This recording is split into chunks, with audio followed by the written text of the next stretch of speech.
Hello everyone, welcome back. आज हम इस वीडियो में पावर एक्सचेंज के बारे में डिस्कस करेंगे। इंडियन एनर्जी एक्सचेंज, जो कि जैसे कि स्टॉक एक्सचेंज होता है वैसे ही इंडियन एनर्जी एक्सचेंज होता है। यहाँ पे पावर को बाई और सेल किया जाता है। These act as an intermediaries. यहाँ से जो भी बायर है वो यहाँ पे आता है और पावर को इनके थ्रू ही बाई करता है, और जो भी सेलर है इनके थ्रू ही सेल करता है। यहाँ पे प्राइवेट पार्टीज भी रहते हैं और गवर्नमेंट बॉडीज भी रहते हैं। तो इसलिए मैं सोचा, since power is a very important consideration, तो इंडियन एनर्जी एक्सचेंज के बारे में थोड़ा एनालिसिस किया जाए। But please note, this video is only for educational purpose. This is not a buying and selling recommendation. और अपना डिसीजन स्टॉक के बारे में आपको अपना फाइनेंशियल एडवाइज़र से हेल्प करना लेगा के माध्यम से लेना पड़ेगा, या you have to make your own decision. तो चलिए शुरू करते हैं इस वीडियो को। यहाँ पे देख सकते हैं कि Indian energy generation mix.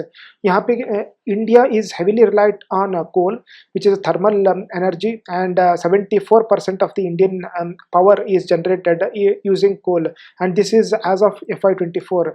and यहाँ पे देख सकते हैं कि द 21% जो कि रिन्यूएबल एनर्जी पे कॉन्सेंट्रेट होता है, it was less in 2014, but the current India government it had a major push towards the renewable energies. तो यहाँ पे हम देख सकते हैं कि it has grown substantially to around 21% as of now.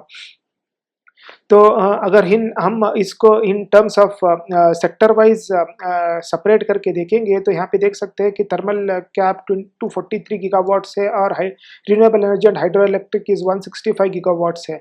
और इन होल अगर हम देखेंगे जून 2024 का ये इंस्टॉलेशन कैपेसिटी है, और FY 2030 के हिसाब से प्रोजेक्शन है 849 गीगावाट्स की प्रोजेक्शन है। सो यहाँ पे देख सकते हैं कि government aims to increase the share of non fossil fuels in Indian electricity generation capacity to 50% by 2030.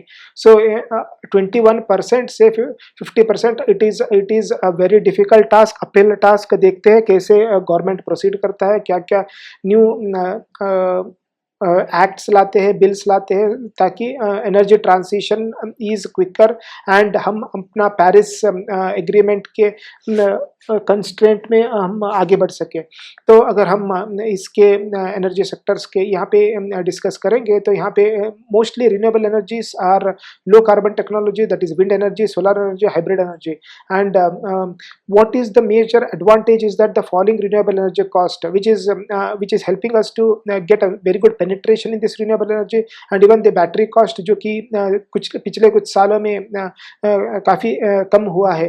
And also the solar panel जो कि हमको इम्पोर्ट करना पड़ता था चाइना से, वो ग्लासेस भी वो अभी इंडिया में मैन्युफैक्चर हो रहे हैं। और even there are certain battery lithium substance which has been found in Jammu and Kashmir. So that is a very good news for an Indian कि हम we can move towards renewable energy in the coming days।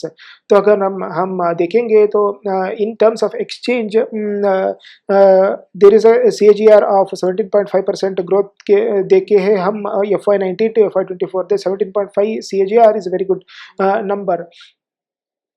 So what is the major reason that India will be concentrated mainly on the power sector is industrialization। यहाँ पे देख सकते हैं कि ज़्यादा से ज़्यादा make in India programmes undertaken किया गया है। और जैसे कि मैंने ऑलरेडी मेंशन किया, रूफ टॉप सोलार के लिए इस बार बजट में भी there is subsidy which has been considered, और ये सब चीज़ें हैं जो कि हमको आगे ले जाने की पोटेंशियल रखते हैं।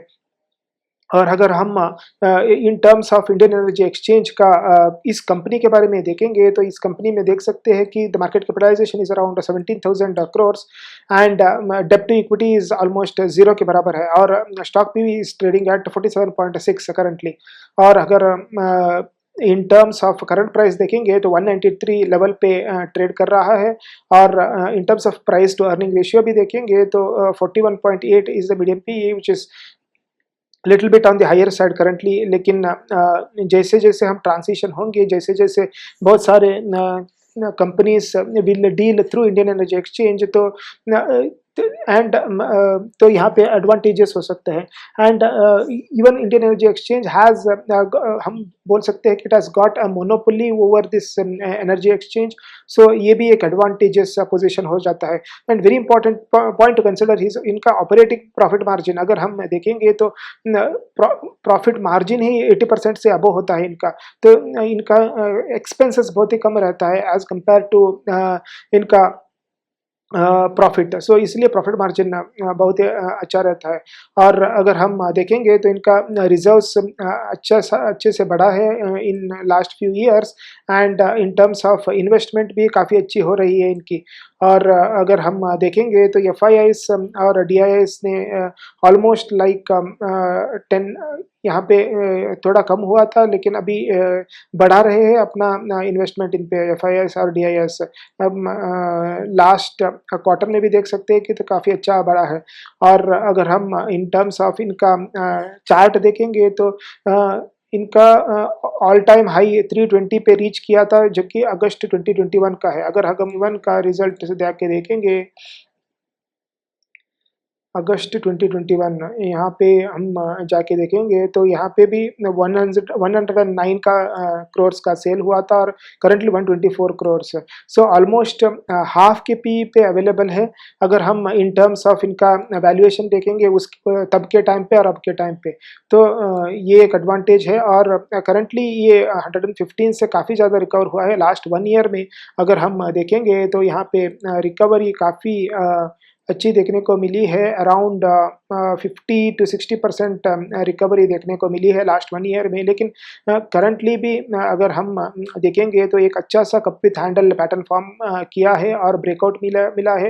And the potential looks promising, 32% की पोटेंशियल प्रॉमिसिंग लग रहा है। बट ये सिर्फ मेरा अंडरस्टैंडिंग है, मेरा एनालिसिस है। प्लीज़ नोट, ये सिर्फ एजुकेशन के लिए मैंने बनाया ये वीडियो को। This is not a buying and selling recommendation. तो या the potential looks good, but please आप अपना डिसीजन खुद लीजिए, अपना फाइनेंशियल एडवाइज़र से कंसल्टेशन कीजिए। और अगर आपको ये स्टॉक अच्छा लग रहा है तो it is up to you to take the decision. तो यही चीज़ मैं आपको इस वीडियो में बताना चाहता था। And if you do like this video please share and subscribe. Thank you very much. चलिए मिलते हैं अगले वीडियो में।